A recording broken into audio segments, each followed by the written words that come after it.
Sangye cherdang soki chodnam la jang tu bardu dagni kapsu chi dagi chenyen gi pe sonam ki prola penche sangye drupa shuk sangye cherdang soki chodnam la jang tu bardu dagni kapsu chi dagi chenyen gi pe sonam ki prola penche sangye drupa shuk sangye cherdang soki chodnam la Chang chu bardu dagni kyapsu chi dagi chenyengi pe sonam ki prola penchir sange du pasho.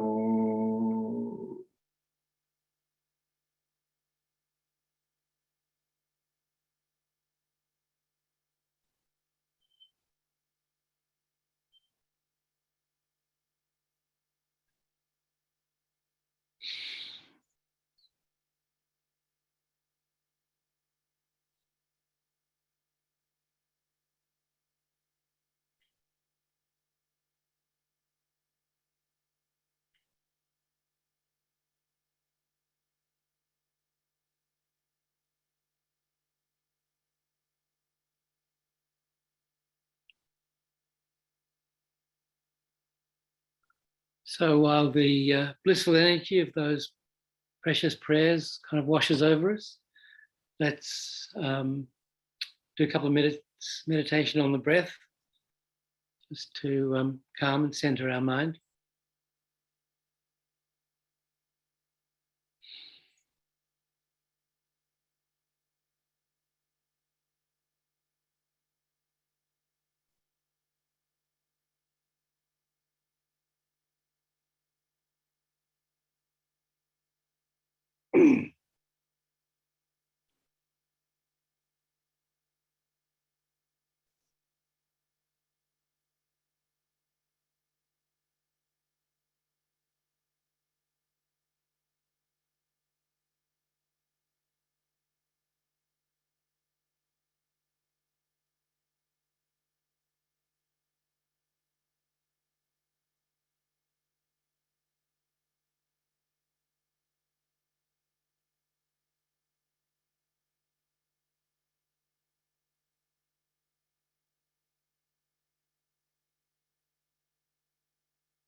So I think the purpose of my life is to lead all sentient beings from suffering to enlightenment.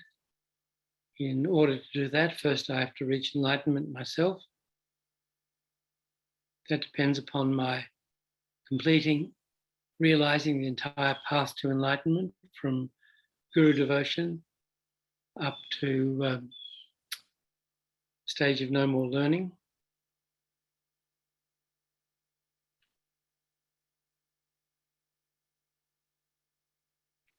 To do that, I have to study and think about and meditate on the path to enlightenment.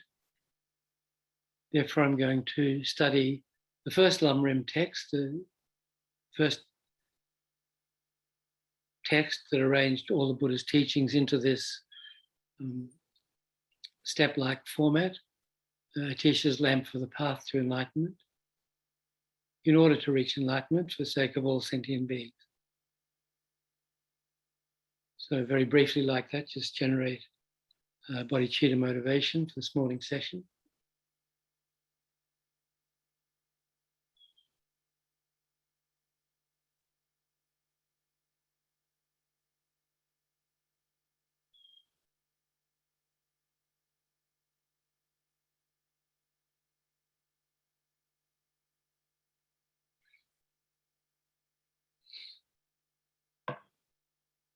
So last time we finished just by reading verse 6. So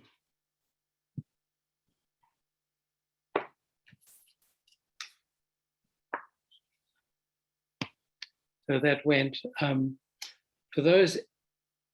So verses 4 and 5 dealt with the paths of the lower and intermediate capable being, or the beings of lower and intermediate capability. So the sixth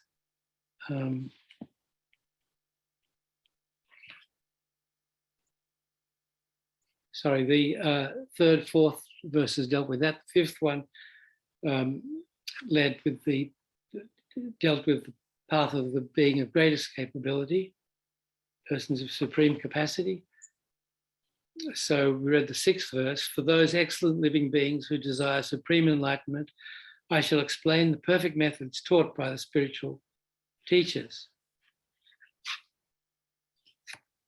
So the fifth was introducing the Mahayana path, and now he's promising to explain the methods for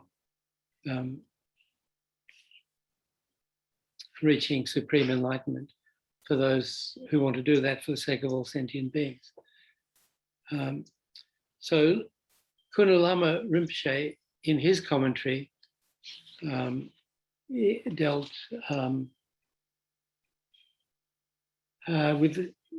he dealt with the 6th through the 11th verses very briefly. He said there are 6 preparatory practices. First, visualize the merit field and make offerings. Then kneel down with your hands in prostration and take refuge in the triple gem, Buddha Dhamma Sangha.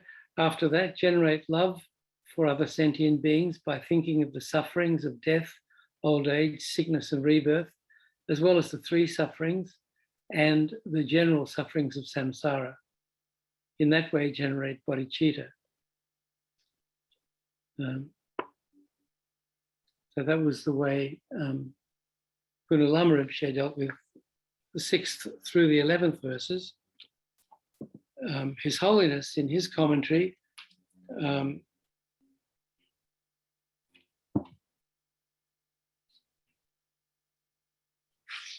says about verse 6, this verse refers to practitioners who have gained a degree of experience of compassion and bodhicitta and participate in ceremonies in order to affirm and stabilize these qualities. Then he says, verses 7 through 18 describe the entire ceremony for reinforcing and affirming the generation of altruistic intention of bodhicitta. So His Holiness breezes through those verses just like that. But then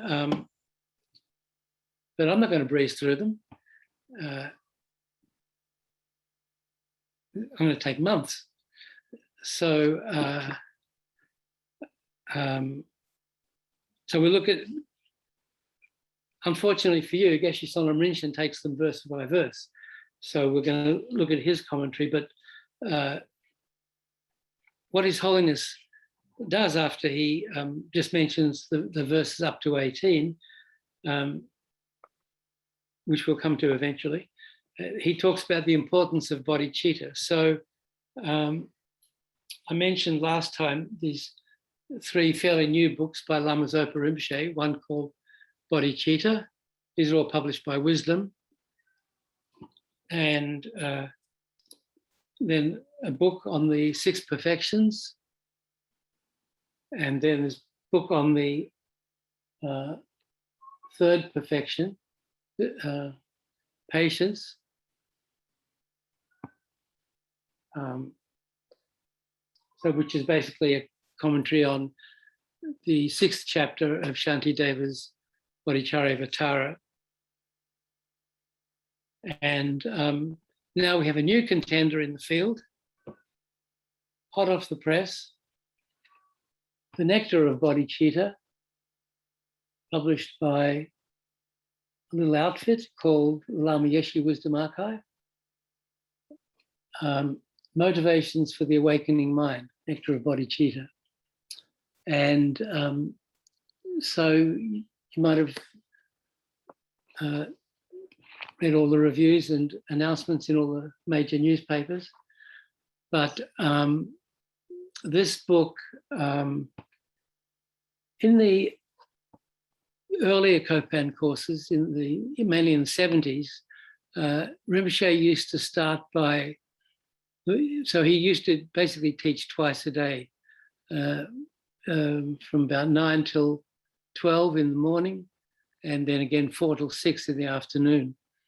And in the morning, he would start his first discourse, often start his first discourse by quoting a verse from Khunu Lama's lamp in praise of bodhicitta. So that's published by Wisdom, called Vast as the Heavens, Deep as the Sea. Deep as the sea, deep as the ocean. Or Shantideva's Guide to Bodhisattva's Way of Life. He would quote a verse from either of those 2 bodhicitta texts, and then give mainly the first chapter of Shantideva, and then he'd give a commentary. You know, it could be just quite brief, or could take almost the whole morning. These teachings on those selected verses have been gathered together in this book. It's a free book. I think Wendy's taking some copies over to the centre this afternoon. Or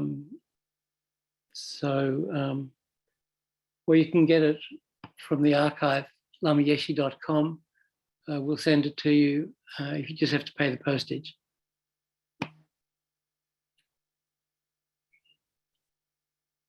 Or you can come out to Lincoln and collect it.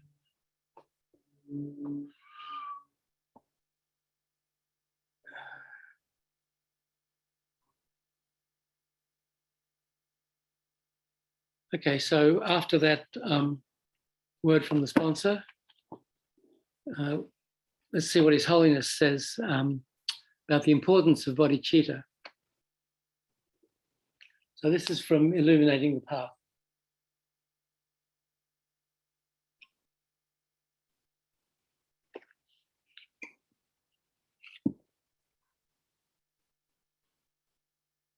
The highest perfection of altruism, the ultimate altruism, is bodhicitta, complemented by wisdom.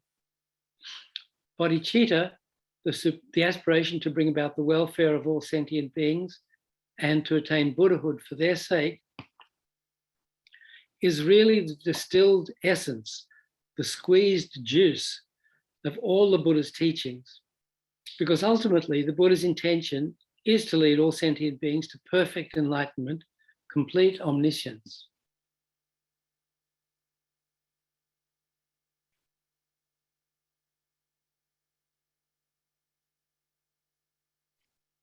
I mean, if you really try to think about what omniscience is, it means knowing every past, present, and future phenomenon simultaneously, like seeing it all in the palm of your hand. Every past, present, being able to see the mind of every sentient being that ever existed, that exists now, and that ever will exist. Every thought in their mind since beginningless time to endless time. And seeing all existence in both aspects, your ultimate nature and conventional nature.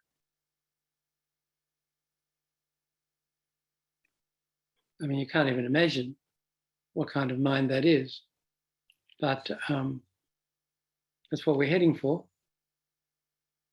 Since it's bodhicitta that determines whether or not our practice becomes the path to enlightenment, bodhicitta is truly the heart essence of all the teachings of the Buddha. Thus, all 84,000 discourses of the Buddha can be seen as either preliminary to the practice of bodhicitta, the actual practice of bodhicitta, or precepts and activities in which we must engage as a result of taking the bodhisattva pledge. So bodhicitta is divided in different ways. And I mentioned before, they have aspirational bodhicitta, which is just thinking, I really would like to develop bodhicitta, having that aspiration, that wish, or engaging bodhicitta when we actually, take the bodhisattva vow and engage in the practices of a bodhisattva, such as the 6 perfections and all the meditations, teachings, studying the teachings and practicing the meditations that lead to the development of bodhicitta. So engaging bodhicitta.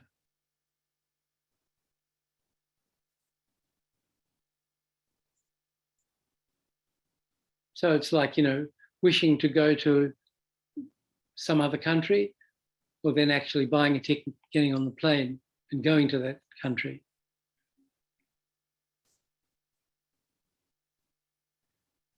When we come to recognize all this, how the Buddha's teachings are either preliminary to the practice of bodhicitta, the actual practice of bodhicitta, or the precepts and activities in which we must engage. When we come to recognize all this, we'll really appreciate the preciousness of our human existence, which gives us the ability to reflect on and express the limitless qualities of bodhicitta. Similarly, when we reflect upon the kindness of the spiritual teacher who introduces us to bodhicitta and explains its nature and benefits, we'll develop a deep sense of admiration and gratitude toward our Dharma guide. The altruistic intention is important not only at the beginning of the path, but also while we're on it and even after we've attained full enlightenment.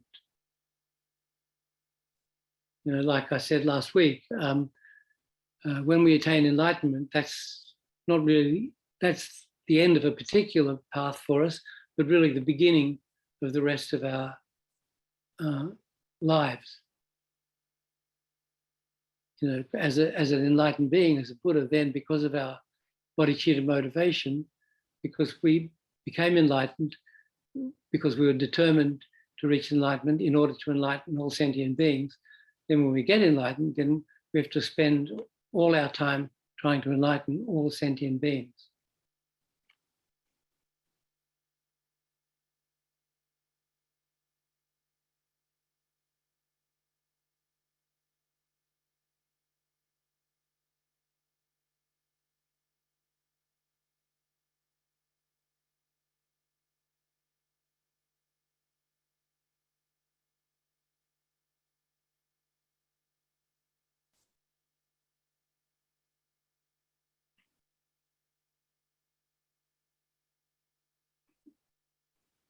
Shantideva pointed out, even before we've entered the path and do not have a genuine realization of bodhicitta, but only an intellectual understanding of it and admiration for what it represents, this alone brings us immediate benefit. Regardless of how much we're under the control of the afflictions, we receive this benefit the moment we're able to appreciate the value of bodhicitta. However, the joy and serenity we experience comes mixed with a sense of sadness for the fate of other sentient beings.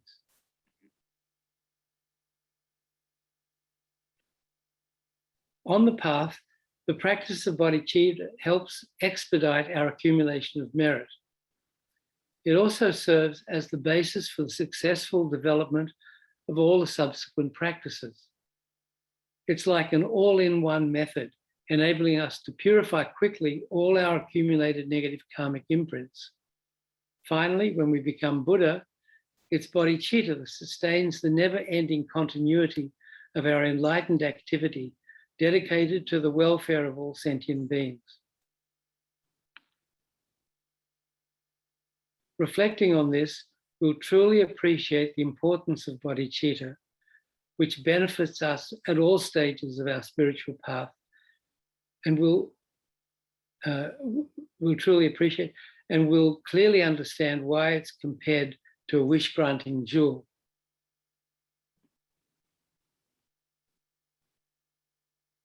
In the Vajrayana tradition, the Tantric tradition, there are unique methods for attaining the two enlightened holy bodies of Rupakaya and Dharmakaya, the holy body of form and the holy body of mind.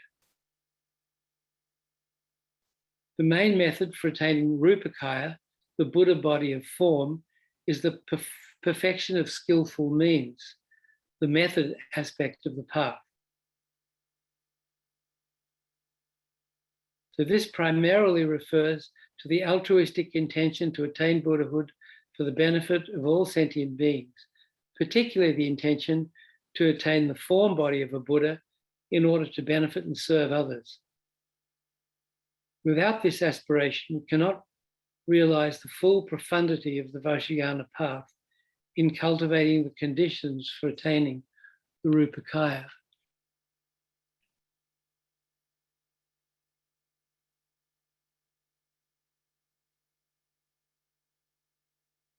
So when we did the Guru Puja, whenever it was, a week or two ago, I quoted from Geshe Dagi's commentary about, how the initiations and the four initiations plant the seeds of attaining the two Buddha bodies, which are then actually divided into two, two Rupakaya, the Sambhogakaya and Nirmanakaya, and the two mental holy bodies, to the Dharmakaya and the Svabhavakaya.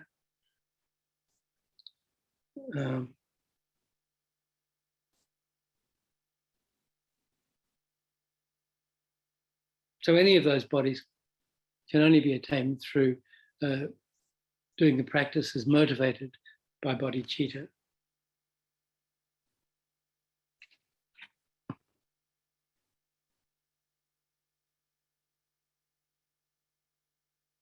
Also, without the altruistic aspiration, without bodhicitta, the wisdom realizing emptiness does not have the potency to prepare us to cultivate the conditions for attaining Dharmakaya, the Buddha body of reality. So the Dharmakaya is the omniscient mind of the Buddha, and the Svabhavakaya is the ultimate nature of the Buddha's omniscient mind. The two Dharmakayas. Thus, the entire Vajrayana path can be seen as a series of practices arranged to enhance the ideals and aspirations of bodhicitta. Without bodhicitta, the Vajrayana path has no depth.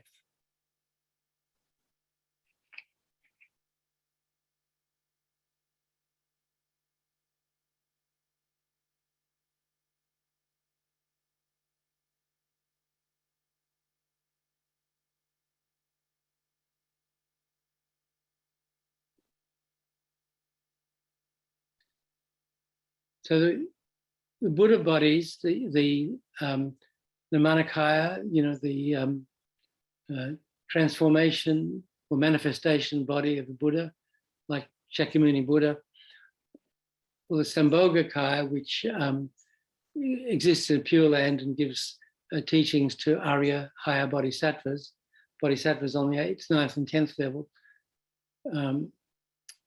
Those bodies are the result of the accumulation of merit, and the Dharmakaya and the Svabhavakaya are the result of the merit of wisdom. So, like it always says in the teachings, just as a bird needs 2 wings to fly, so we need these 2 wings of method and wisdom to attain enlightenment. And, the reason that the Buddha, once he's attained the omniscient mind, has to manifest these bodies is because sentient beings can't communicate with the Dharmakaya. Only other Buddhas can see the Dharmakaya. So in order to communicate with sentient beings, the Buddha has to manifest in bodies with which they can relate, either ordinary sentient beings or higher bodhisattvas. So that's out of compassion, out of bodhicitta, the Buddha manifests these 2 kinds of body.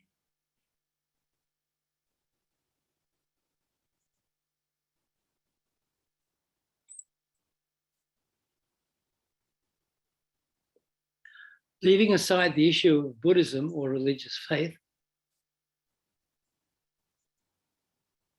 so as His Holiness continues, we can see even from our own day-to-day experiences that the more we cultivate altruism and a sense of caring for others, the greater the immediate benefits we ourselves receive.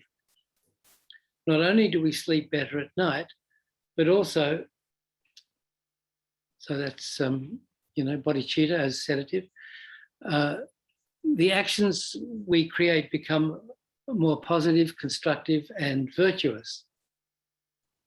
If, on the other hand, we harbor ill will, are self-centered, and lack concern for others, not only do we suffer immediately by experiencing turbulent thoughts and emotions, but also, again, regardless of whether we believe in karma or not, the actions we create tend to be negative, destructive, and non-virtuous. Therefore, the more we cultivate altruism and a sense of caring, the greater will be the benefit that we ourselves enjoy. Of course, that shouldn't be our motivation. It's kind of a side effect of what His Holiness calls, wise selfishness. That, usually we say, selfishness is bad, but His Holiness says, not all selfishness is bad. I mean, selfishness is wanting the best for ourselves. So if we truly want the best for ourselves, we should forget about our own welfare and dedicate ourselves completely to the welfare of others. And in that way, we actually do the best for ourselves. So that's wise selfishness.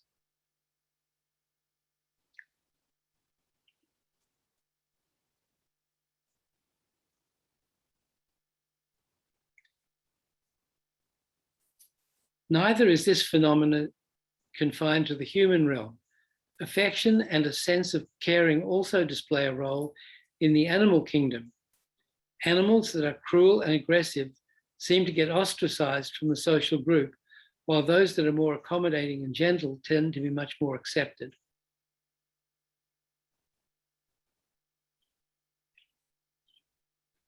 Even within cyclic existence, much of our happiness and satisfaction actually derives from altruism and a sense of caring.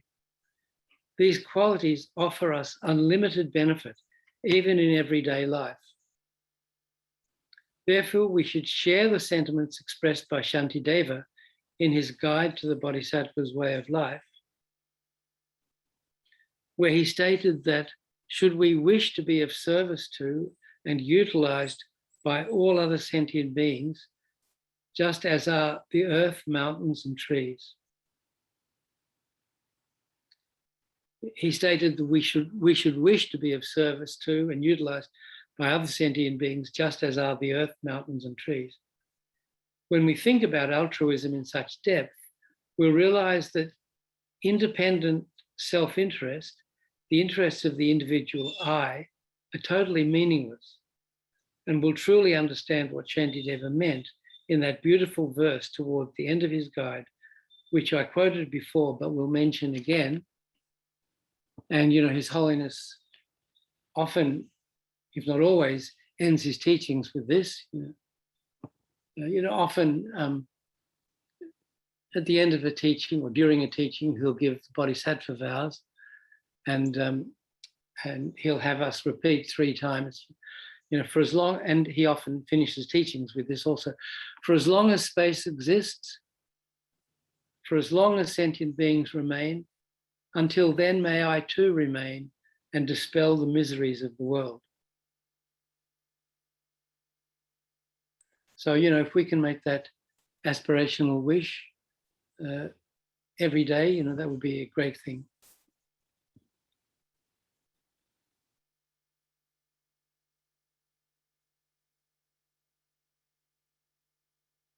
Not just repeat the words, but really try to understand what they mean, what they imply, or what putting them into action entails, and trying to feel them in our heart. When you dedicate your entire being, your body, speech, and mind, to fulfilling the single goal of being of benefit to others, you can say that true happiness has begun and you've entered the path to full enlightenment.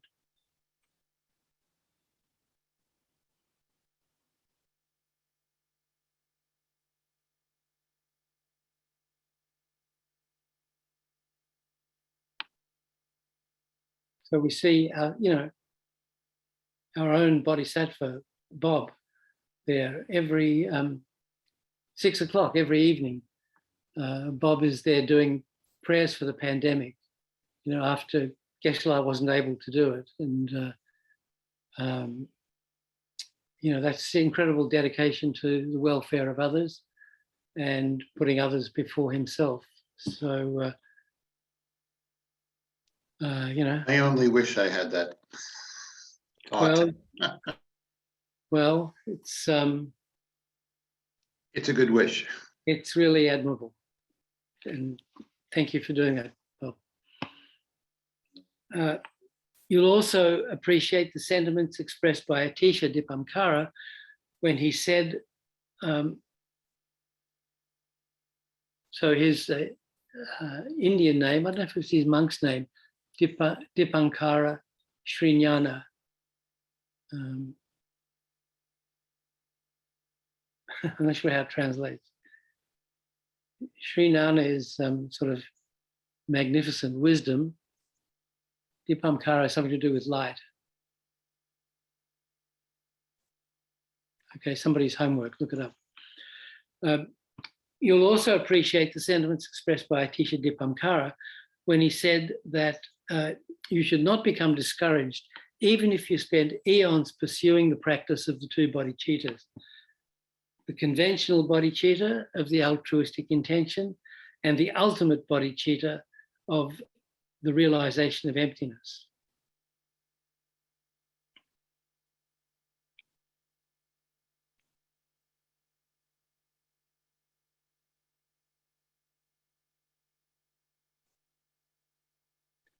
So another way of dividing bodhicitta into 2, conventional bodhicitta, which is the bodhicitta we talk about, developing great compassion and doing all these practices to develop the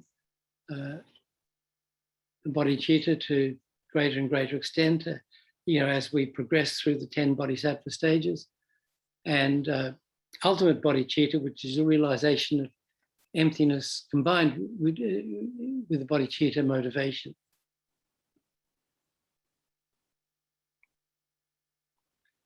His point was that no matter how long it takes you to develop bodhicitta, once you have single-pointedly dedicated yourself to this goal, you will never harbor the thought that you're wasting your time in any part of your mind.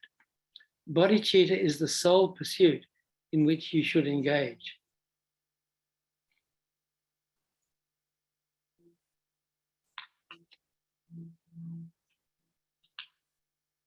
As Atisha said, what else can you do in your quest for enlightenment other than practice bodhicitta? So, it's a pretty powerful statement by His Holiness there, Bodhicitta is the sole pursuit in which you should engage. So that doesn't mean we shouldn't do other practices. It means when we do other practices, we should do them with bodhicitta motivation. So, Rinpoche would give these teachings in the morning and give a commentary on those verses and then use that.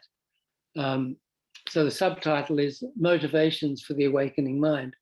So then he would talk about the benefits of bodhicitta and so forth, and then use that bodhicitta motivation for that teaching session, and then encourage us to do everything else we did that day. So after the teaching, we'd go for lunch. So to eat and conduct ourselves through the lunch break, whatever we did during that time with bodhicitta motivation. And then usually at 2 o'clock, there'd be a discussion group, where discussion groups, people would break into small groups led by senior students.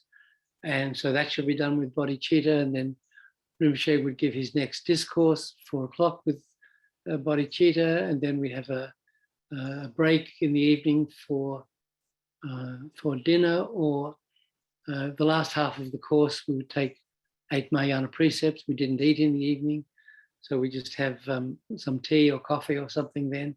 So to do that with bodhicitta, and then there'd be an evening meditation, which we do with bodhicitta, and then we go to bed and sleep with bodhicitta and wake up the next morning, and there'd be a morning meditation. So we do that with bodhicitta, and then have breakfast with bodhicitta, and then Rinpoche would come again 9 o'clock the next morning and quote another verse, give us another motivation on bodhicitta. So, all these motivational teachings on bodhicitta in this book.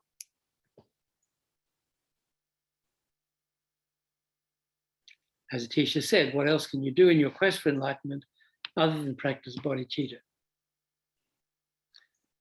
Therefore, regardless of how long it takes, any time spent trying to develop bodhicitta is time spent in the most meaningful way. So, I don't know if anybody ever came across a Theravadan monk called Prakantipalo. You ever heard of him? Kantipalo. He was an English guy who got interested in Buddhism in the service, and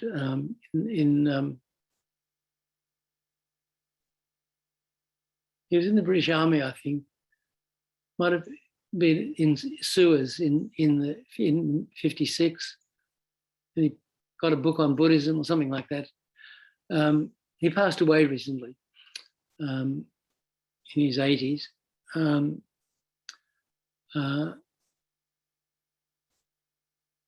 He lived in Thailand and was very, very strict. He was kept his precepts very purely. He was very tall, very gaunt, and looked really ascetic, and was a very sincere practitioner. And then he went to Australia at some point, 60s or 70s, maybe in the early 70s, and he established a Dharma centre near Sydney called Wat Buddha Dharma. Wat, W-A-T, is a Thai word. So he became a Buddhist monk in Thailand, lived there for a long time, and studied there. And I think he taught Westerners in Wat Bovanivas, which was a monastery that Westerners sometimes went to study Buddhism. And a lot of Westerners got ordained in the Theravada tradition in Thailand.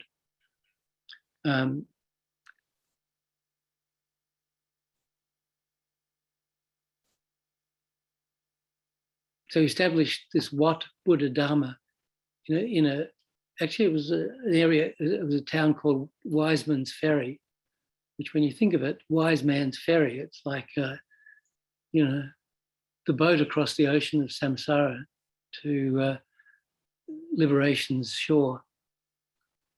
I don't know if that's why he chose Wiseman's Ferry, but that's where they got the land. And they developed this centre. Venerable Holly, who's Lama Zopa Rinpoche's secretary, she grew up at Wat Buddha Dharma, and her mother and her siblings lived there for a lot of their childhood. And her mother's now Venerable Paldron, one of Lama Zopa Rinpoche's nuns. Venerable Holly got ordained over 20 years ago. And then her mother got ordained in the Tibetan tradition also.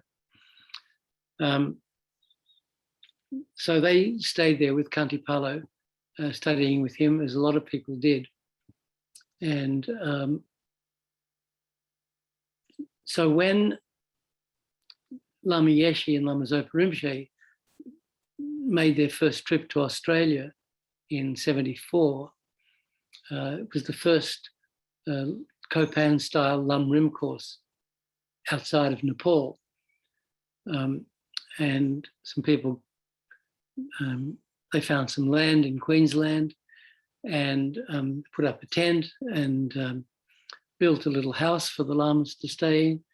And then people stayed in tents and vans and stuff on this land. And they did this 1 month course.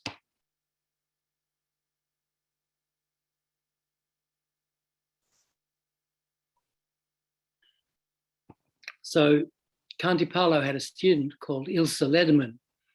She later became a Buddhist nun. I think she might have been ordained in Sri Lanka. I'm not sure where she was ordained. Aya Kema, I don't know if you've heard of her. She's published a few books. We published her first book at Wisdom in the 80s called Being Nobody, Going Nowhere, Aya Kema.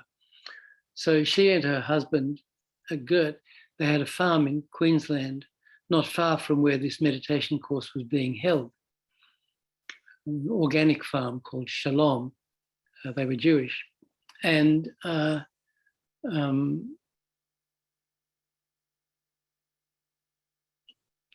so she and Kanti Palo came to this meditation course to sort of check it out. What are these people doing, these Tibetan lamas? They were the first ones to go to Australia, Lama Yeshe, Lama Zopa. And this was really the first Tibetan teachings given in Australia. So Kanti Palo came to some of the discourses, and after he'd been to 2 or 3 of them, he had a meeting with Lama Yeshe, and he was complaining to Lama Yeshe. He was saying, this young Lama, he just talks far too much about bodhicitta, I don't know why he's going on and on about bodhicitta all the time, So, the lamas had a bit of a laugh about that. And then remember Lama telling me the story when he got back to Nepal later that year.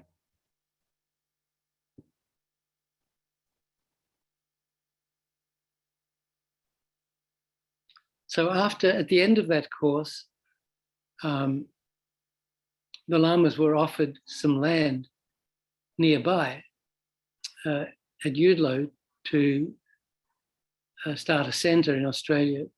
So that that land was what is now Chenrezig Institute. And the lamas went up to that land at the end of that lamrim course and did a consecrated the land. And there are photos of that with Kanti Palo was there too at the consecration ceremony, probably still muttering in the breaks, complaining about bodhicitta. But anyway, so, life went on and everyone followed their path. And then in 1990, I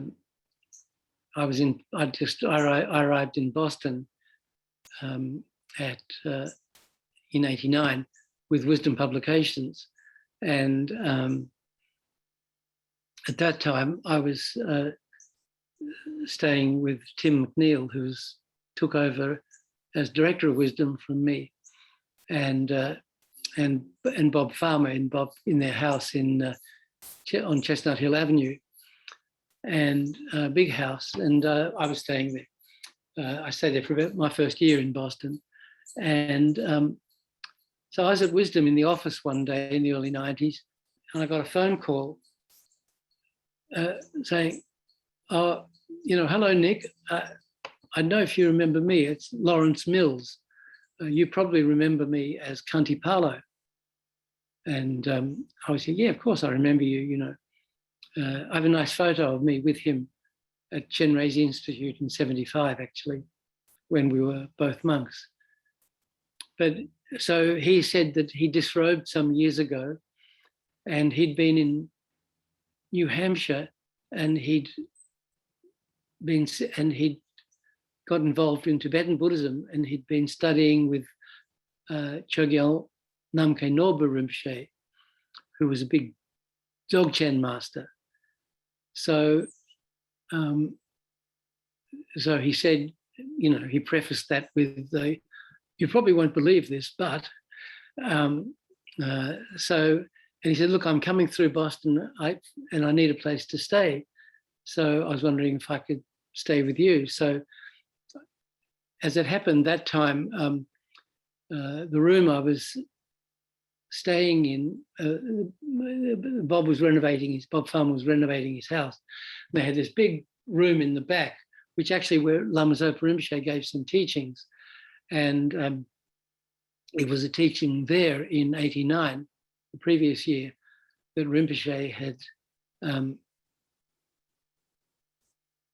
asked me to start Kurukulla Center during some teachings he was giving there. So, and there were these Murphy beds that kind of, I'd never heard of Murphy beds till I came to America, but they, come out of the wall. So there were two. So I was in one and Kanti Palo stayed in the other. So we kind of chatted till 3 or 4 in the morning, from bed to bed, and he was telling me, I can't remember the details of his story now, but anyway. Then he went back to Australia, and then he moved to North Queensland, and he started a Dharma Centre. And you'll never guess what he called it. Correct. He called it the Bodhicitta Centre. So, talk about full circle, or maybe 180, I don't know.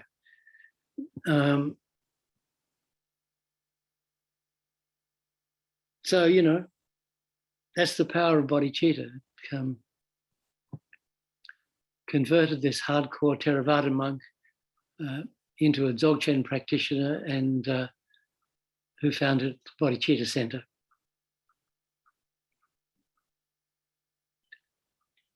Okay. So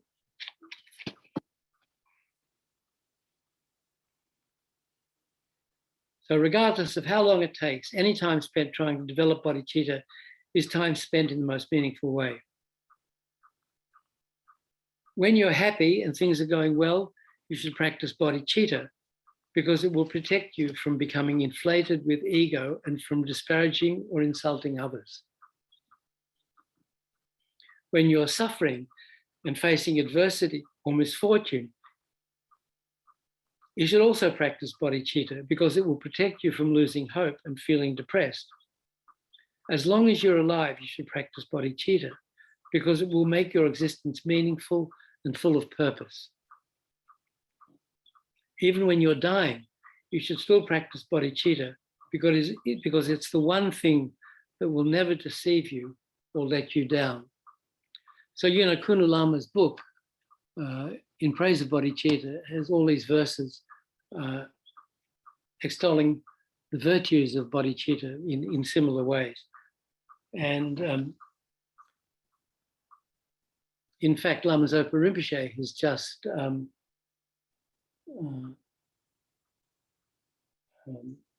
suggested, I don't know if we've done it at Kurukulla. Have you seen this poster? Anybody? Jen? Or Lama Zopa? Did you print it out and put it up at the center? It's up, yes. Laura put it up, I think. Who? I think when Laura was visiting recently. Oh, do this with bodhicitta, do that with bodhicitta. I can't remember all it says. We have it up on our wall there, but anyway. So so bodhicitta will never deceive you or let you down. Having contemplated how, on the basis of his own experience, the Buddha taught this ideal of bodhicitta, how it contains the entire essence of all his teachings, and how fortunate you are to have been introduced to this great principle.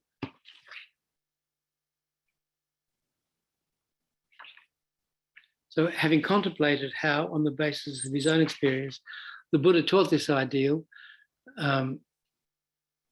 how it contains the entire essence, and how fortunate you are to have been introduced to this great principle, you should cultivate the thought, I shall now dedicate myself exclusively to the practice of bodhicitta. For me, as a practitioner, this is the sole task that lies ahead.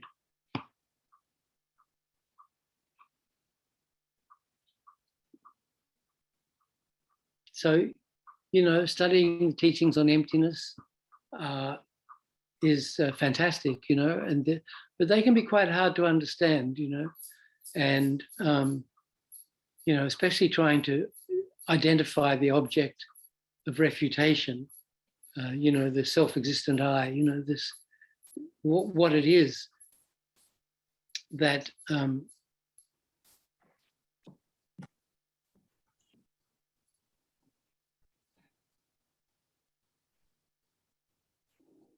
we have to see doesn't exist in the way we perceive it to exist. That can be very hard, But bodhicitta we can easily understand. And, the more we practice bodhicitta, the more merit we create, actually the easier it becomes then to understand and meditate on emptiness. Generate within yourself a deep sense of joy and fulfillment mixed with sadness towards the suffering of other sentient beings. Along with all these emotions, generate the strong determination, I shall never abandon this altruistic intention. It's with such thoughts that you should participate in the ceremony for affirming the generation of the mind of enlightenment.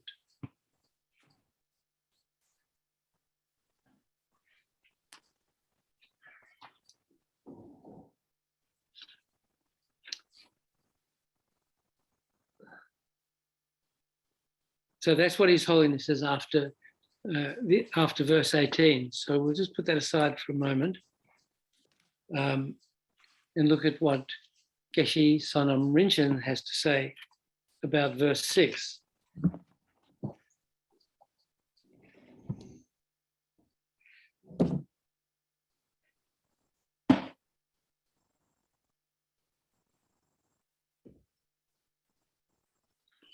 So again, just to repeat it, for those excellent living beings who desire supreme enlightenment, I shall explain the perfect methods taught by the spiritual teachers. Who are the excellent living beings? Living beings have very different propensities and aspirations, but here Atisha refers to those of higher capacity. Those who truly want to end completely all the suffering of others. So that's us. We're the excellent living beings. We're the ones who want to end all sentient beings suffering. That's why we're here. That's why, that was the intention with which our previous lives, our previous perfect human rebirths practiced Dharma, so that we would be born in this place at this time, during the existence of the teachings of Shakyamuni Buddha, who not only taught Sutra but taught Tantra. Out of these 1,000 Buddhas of the current fortunate eon, only 3 teach Tantra. The first one, the 4th one, Guru Shakyamuni Buddha, and the last one, the 1,000th Buddha. So even the next Buddha, Maitreya, 5th one, won't teach Tantra because the sentient beings won't have the karma. We have the karma.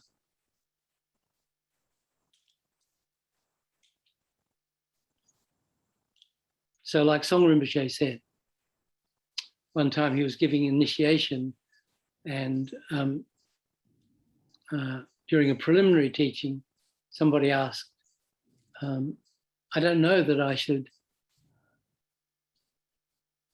take this initiation with its commitments, because if I may not be able to commit, I may not be able to maintain my commitments, and if I don't, I'll go to hell. And Song Rinpoche said, you're going to hell anyway, so you might as well go for a good reason. Even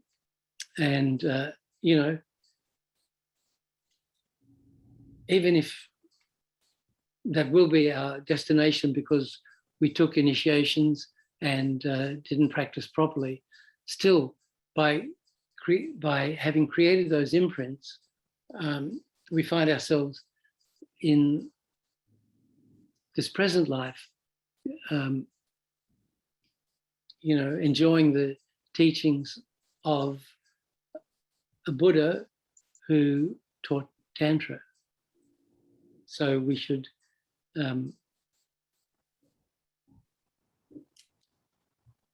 try to keep, laying more imprints of the Vajrayana in this life, as much as possible,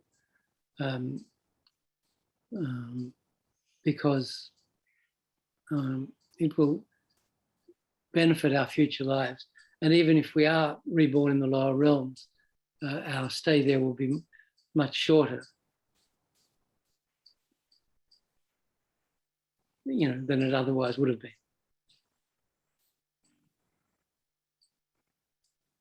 By developing great compassion, the excellent living beings are those who truly want to end completely all the suffering of others. By developing great compassion, they've awakened their Mahayana disposition and cherished the special wish to take personal responsibility for the welfare of others. The ideal recipient of the instructions the author is about to give is described in this and the previous verse. So the previous verse is the one, those who, through their personal suffering, truly want to end completely all the suffering of others are persons of supreme capacity. These verses also answer the first of the 7 questions which Changchub asked Atisha. So he was the nephew of the king who first wanted to invite Atisha to Tibet, Changchub. He asked him 7 questions. I don't remember what those are. They must be somewhere. Namely, so the first was, he asked Atisha what a practitioner of the great vehicle and a person of great capacity is like. So what's it like, to be a Mahayana practitioner?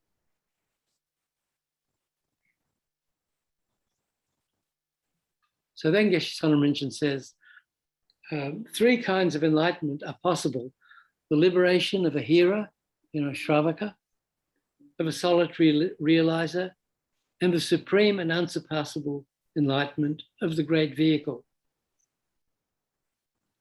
So I'm not sure if he mentions here, but you know, those sometimes liberation of a hero or solitary realizers. So those are Hinayana paths, or you know, leading to individual liberation or nirvana. So that's sometimes called a lesser enlightenment. You know, I don't personally, I don't like I think it's confusing to call those any enlightenment. Really,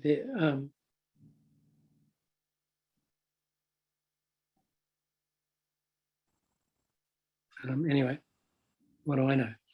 So, so then he says, the altruistic intention includes two aspirations.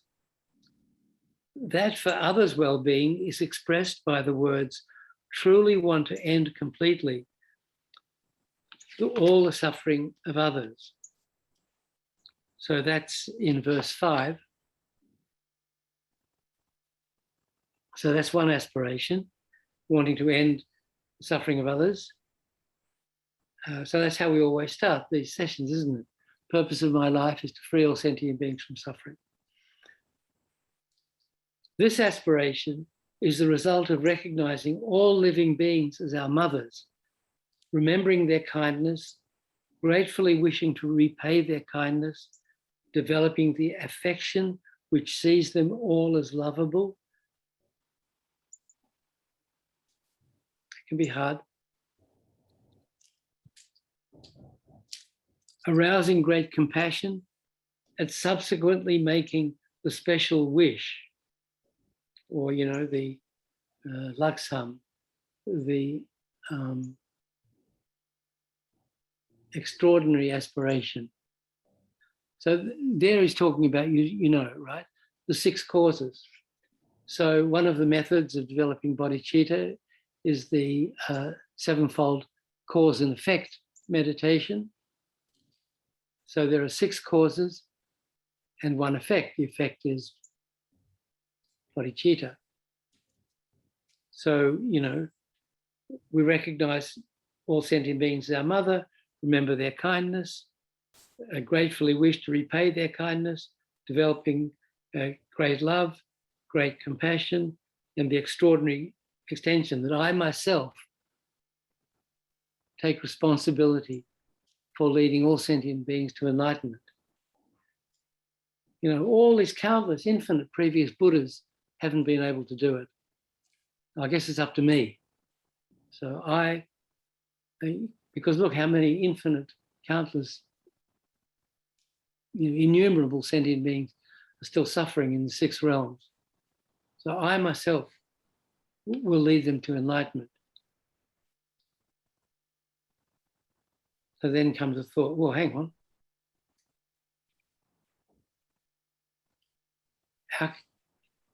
How, you know, I can't even lead myself out of suffering. How? It's a little grandiose, isn't it? So then, but then comes the idea, well, with bodhicitta, then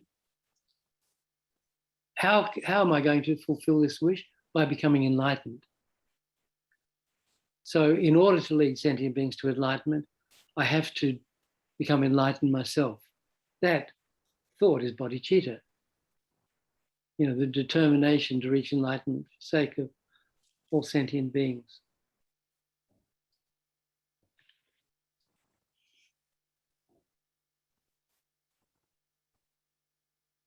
So that's one way of developing bodhicitta. Then Geshe-la says, it can also develop through the practice equalizing and exchanging self and others, which similarly leads to the perception of all living beings as lovable, to the awakening of great compassion, and to the special wish.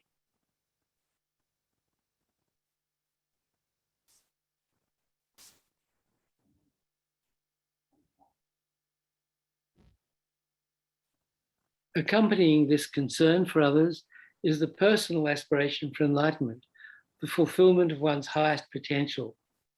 For those with the aspiration to attain supreme enlightenment, Atisha promises to explain the paths of practice according to the instructions he himself received from his spiritual teachers, primarily from Bodhibhadra and Dharmakirti of Suvarnadvipa.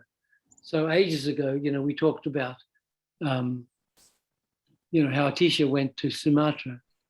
And then we looked at Alex Berzin's excellent article on the place in Sumatra, Jambi, where Atisha went and studied with Serlingpa,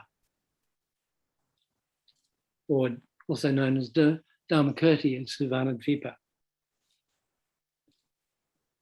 Atisha draws on an authentic lineage, so that's so important, which reminds us that we cannot attain enlightenment without a properly qualified spiritual teacher, and draws our attention to the importance of humility when teaching or listening to teachings.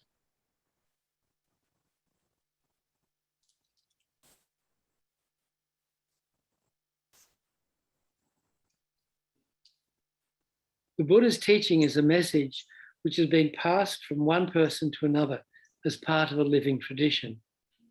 There's no need to invent anything new because it contains everything we need for our spiritual evolution. But skill and inventiveness are needed when passing on that message, and the means employed to elicit understanding must be adapted according to time and place.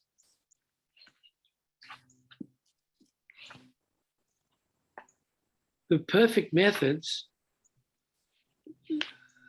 which the author promises to explain, so that's in the 6th verse, are the correct way to take refuge, how to develop the aspiring and engaged forms of the altruistic intention, bodhicitta, how to train in both, and how to gain higher perception as a special aid to accomplishing others' well-being.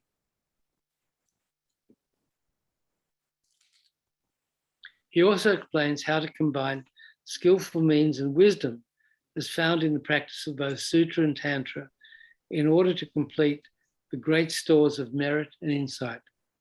So we just mentioned those before. This is the excellent subject matter of the text. In laying out the paths of insight, the author identifies them and explains their order and number. Doing a puja today? What's that? 1, 2, 3. His excellent purpose is to help us understand them.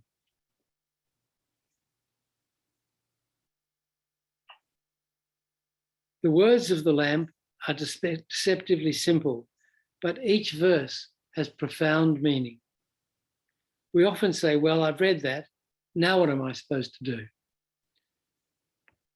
Our true purpose for studying the great texts is to absorb the precise instructions they contain. Just reading the words is not enough. We must think about their meaning again and again.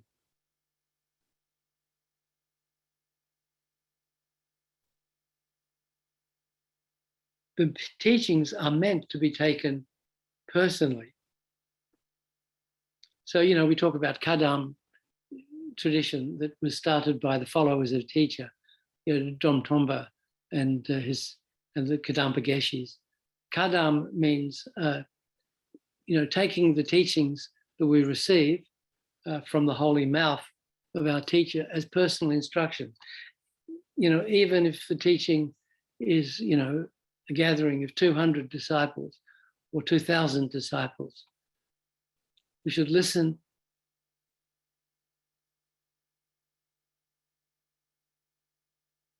to the teachings as if the teacher is speaking personally to us, which in a way he is. And, as it always says, use the teachings that are being given as a mirror for our mind, see ourselves reflected in the teaching.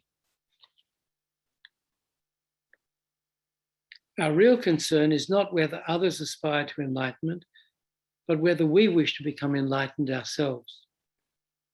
Others' intentions are difficult to discern, which is why the Buddha said that only those like himself could understand others fully. Only an omniscient mind can see the minds of all other sentient beings. So that's why we need to develop the omniscient mind so that we can understand how to lead each and every sentient beings individually on the path.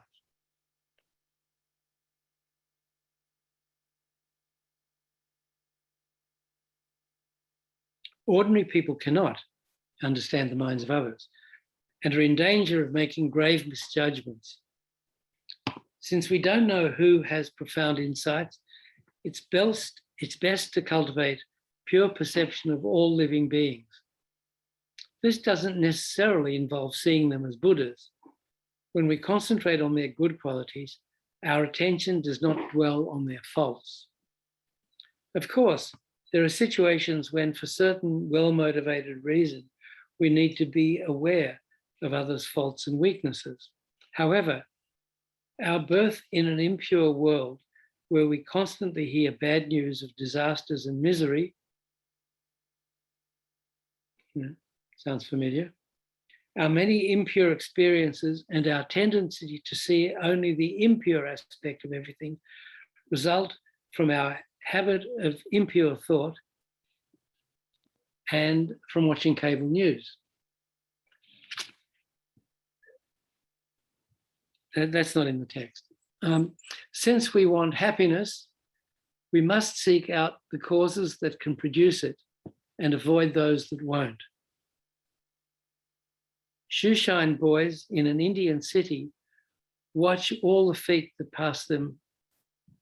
They're single-minded and don't react to rubber flip-flops or suede boots. But as soon as they see a pair of shoes they can polish, they go into action. Sir, 5 rupees only.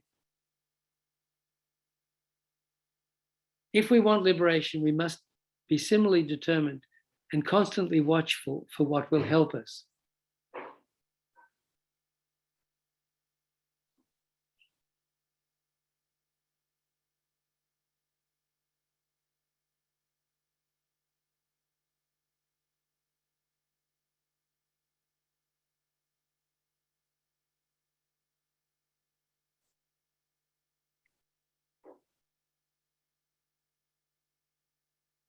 I like that analogy.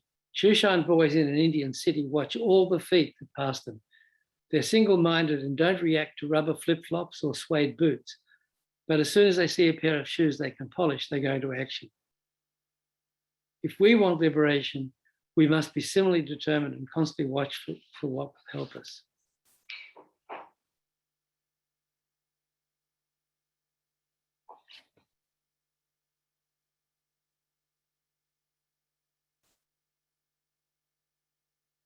So we have this Tara Puja at 1 o'clock to remove obstacles to Geshe-la's health and development of the center.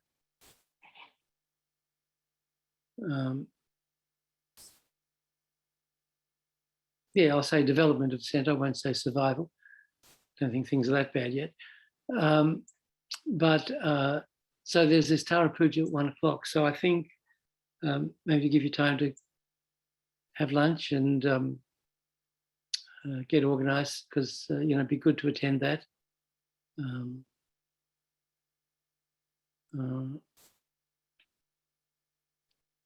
Like they say in the monasteries, a single straw doesn't sweep much dirt, but a whole bunch of straws gathered together in a broom, much more effective. So they give that rationale for doing puja as a group. So, if you have time, that'd be good. So I think I'll stop here. And so we'll continue with verse 7. Actually, not next week. Next week, I'm doing something else. So I'll be back with verse 7 in 2 weeks. So in the meantime, if you can read these books and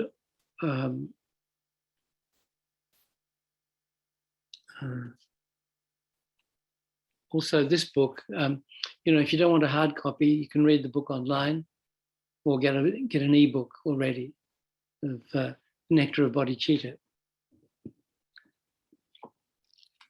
So that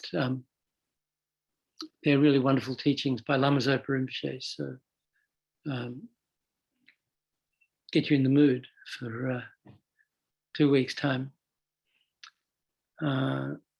Okay, so thanks very much. We did generate bodhicitta at the beginning. We've been talking about bodhicitta in the middle. So now at the end, we dedicate the merit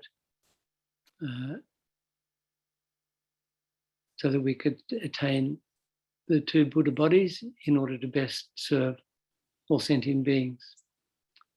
So, think, because of this merit, may I quickly reach enlightenment for the sake of all sentient beings. And then someone will lead us in the formal prayers.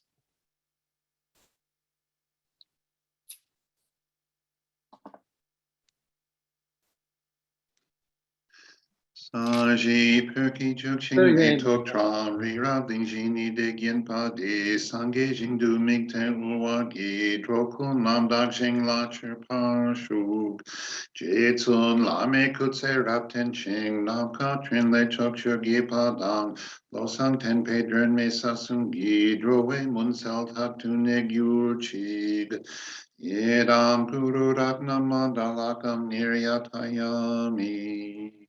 From my 2 collections, vast is space that I have amassed from working with ever to this practice for a great length of time.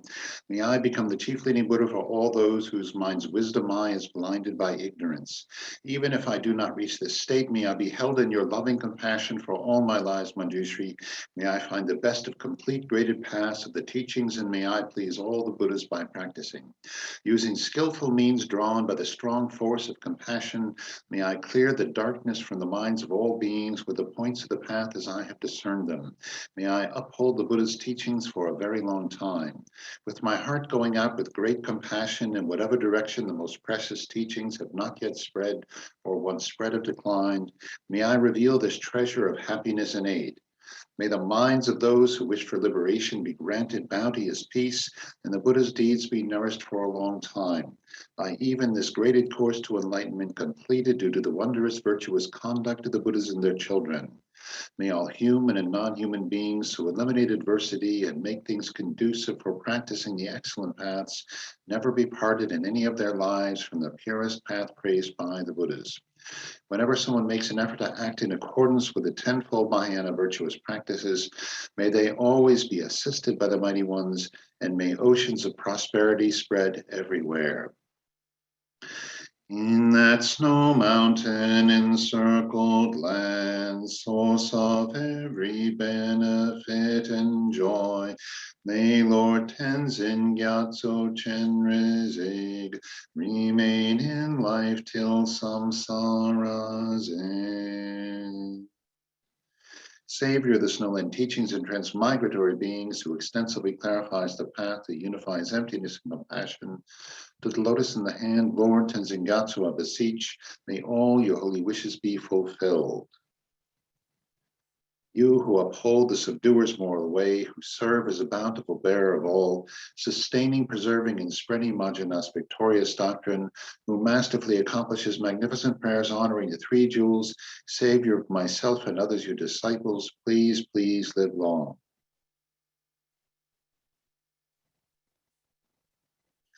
Through this virtue may I swiftly, having gained Guru Buddha's state, place each and every sentient being without exception in that state.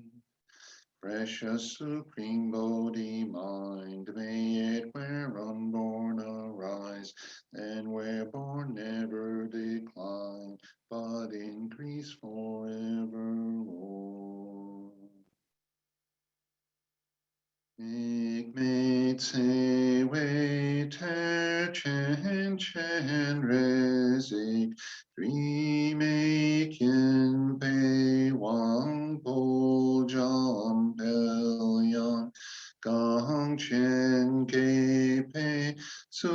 gen song kapa do sang drak pe jabla solwa de.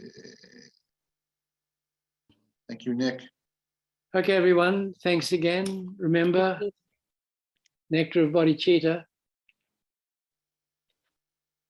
And see you in a couple of weeks. Thank you. Nick. Thank you, Dr. Nick. Any questions, you can email nick@lamayeshi.com.